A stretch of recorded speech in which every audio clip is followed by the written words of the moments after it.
Sebenarnya saya nggak memilih, kalau boleh jujur. Saya nggak memilih, karena PR saya pribadi banyak untuk memperbaiki diri. Tapi ini benar-benar Allah yang menunjukkan orang-orang yang justru berdakwah kepada aku. Jadi yang berdakwah itu teman-teman tuli, bukan aku. Jadi aku yang belajar sama mereka, Masya Allah. Melihat semangat mereka, melihat perjuangan mereka. Teman-teman tahu nggak, mereka tuh baru selesai membangun sebuah masjid, musola, itu mereka dapat donatur, dan mereka sebenarnya dengan sangat mudah kita nawarkan, mau nggak kita buka untuk umum, terus akhirnya bisa cari dana untuk masuk. Enggak, kita mau berjuang, dan kita nggak minta untuk dikasihani. Ini harus menjadi perjuangan kita. Kita ingin menunjukkan kepada Allah. Jadi mereka masing-masing ngeluarin dana juga. Dan ini guru-guru ya, yang saat pandemi ini gaji mereka dipotong sekian puluh persen.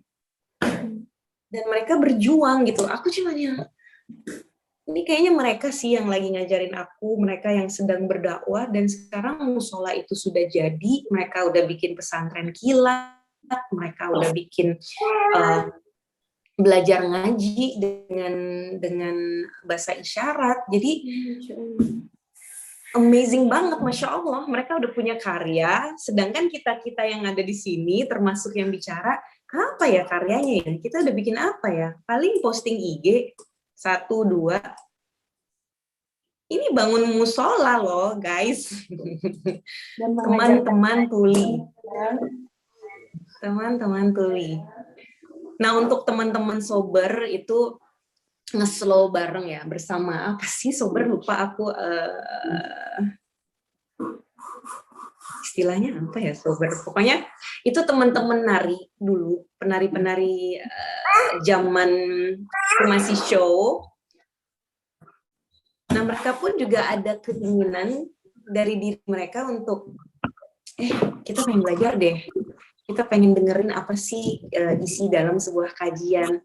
Justru mereka yang minta, terus akhirnya ya ada sebuah komunitas, dan Dewi justru yang ikut-ikutan di situ. Jadi Allah kasih jalan ya Mbak, untuk terus menyampaikan Islam, menyebarkan Islam, meskipun dengan cara dan kemampuan kita masing-masing.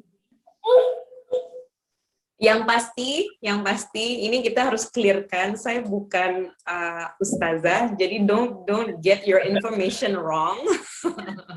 Ya, bahwa kita semua punya guru, dan yang paling benar adalah belajar dengan guru yang bersanad.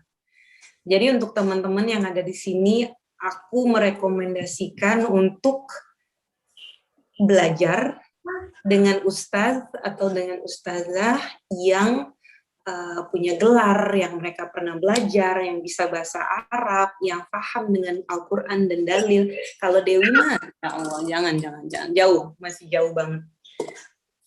Debu-debunya juga nggak ada.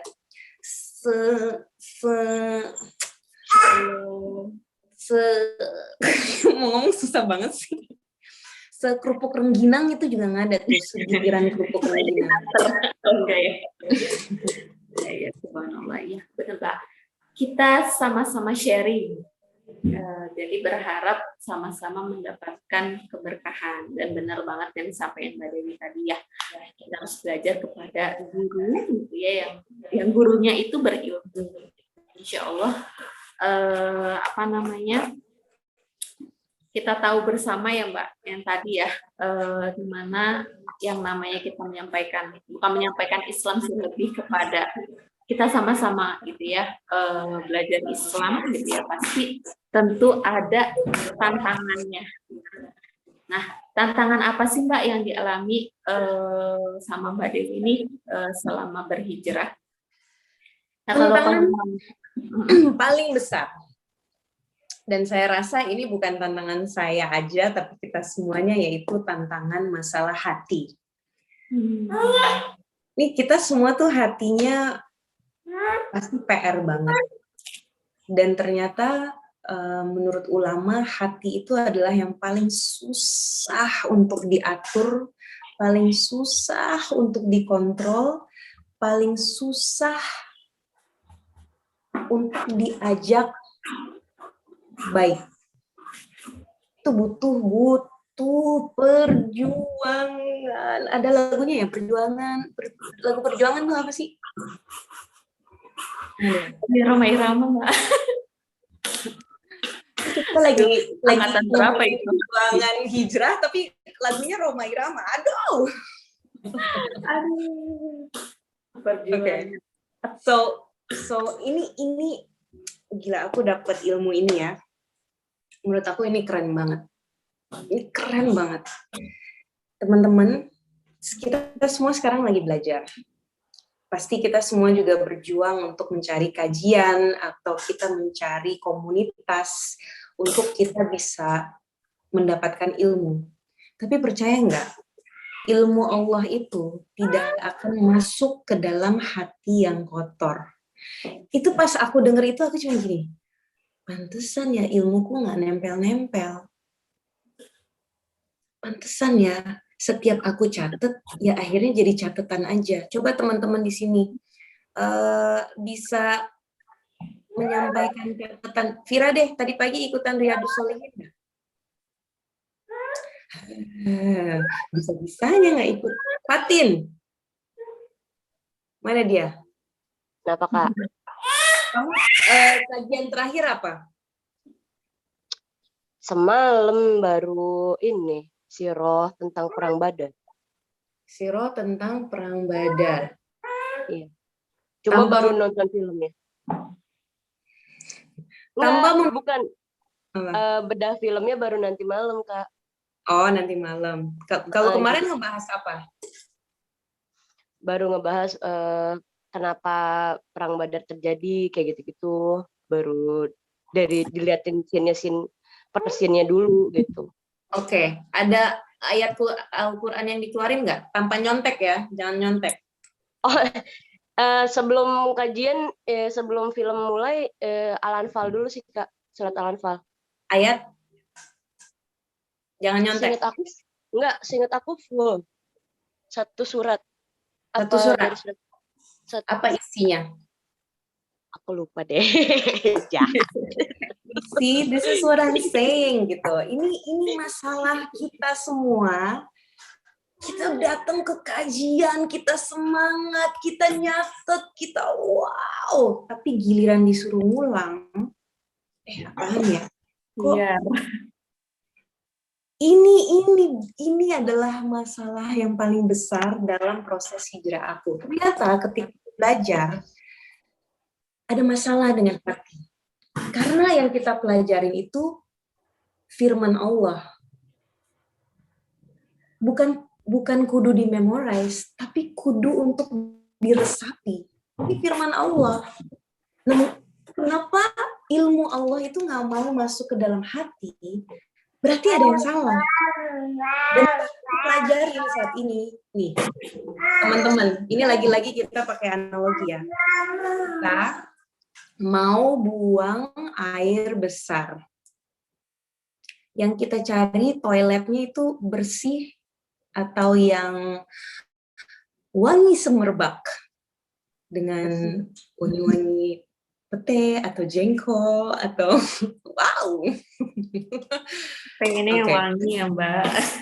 Ini yang wangi. Terus apa lagi? Yang bersih. Kalau bisa yang kering. Kalau bisa yang, wah pokoknya airnya bening. Jangan air yang kayak kolak ya. Masya Allah. Bener nggak? Bener nggak? Oke. Ini kita mau buang sesuatu yang kotor. Kotor dari tubuh kita. Yang kotor aja kita cari tempatnya yang bersih. Jelek nggak tuh? Yang kita buang sesuatu yang kotor, yang jijik, yang nggak berguna juga, kita cari tempatnya yang bersih. Gimana dengan firman Allah? Itu firman yang paling suci, itu pasti akan mencari hati-hati yang bersih. Baru dia mau masuk, baru dia mau nempel, baru dia mau diresapi. Kan berarti yang jadi PR kita semua hari ini adalah, ini ada yang masalah nih dengan hati kita. Itulah kenapa sekarang untuk orang-orang yang hijrah, orang-orang yang mau istiqomah, orang-orang yang mau berhasil, nomor satu, kita harus bersihin hati. Hatinya kotor, udah kita lihat aja. Kita lihat aja tes diri masing-masing. Bukan Fatin aja ya, Fatin. Aku pun juga ya. Kemarin, jangan kan kemarin, tadi pagi Riyadhus Shalihin, apa ya? Kita ngebahas itu hadis jelas banget bahwa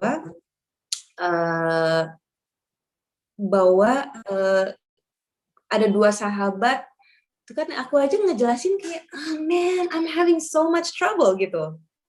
Itu menunjukkan bahwa hati aku masih kotor, bahwa proses masih panjang, dan kita harus berjuang.